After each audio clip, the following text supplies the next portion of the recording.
Ka pasur disa momente të tilla. Vajtja në Francë ishte një eksperiencë shumë e mirë për mua, sepse bëja një specializim në degën që unë e dashuroja, në neurokirurgji. Sfidat lidheshin më tepër me profesionin, por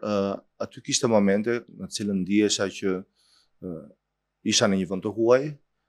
kisha vështirësitë për t'u përshtatur, vështirësitë e fillimit, sigurisht edhe duke qenë nga një vend i vogël në atë kohë, pak njihej për një reputacion të mirë në Francë, më çonte në disa episode apo momente të disfavorshme, të cilat do të më duheshin që t'i kaloja dhe të tregoja atë vetveten. Mendoj që është ai naiviteti i të qenurit, unë isha ende shumë më i ri se sa jam sot, por me një dëshirë për të treguar veten, edhe pse vija nga një vend i vogël dhe me një çiltërsi. Ajo që theu ato tabut e fillimit ishte komunikimi me kolegë të cilët njihnin artin, kulturën dhe u impresionuan që unë njihja autor francez, autor rus, autor gjerman,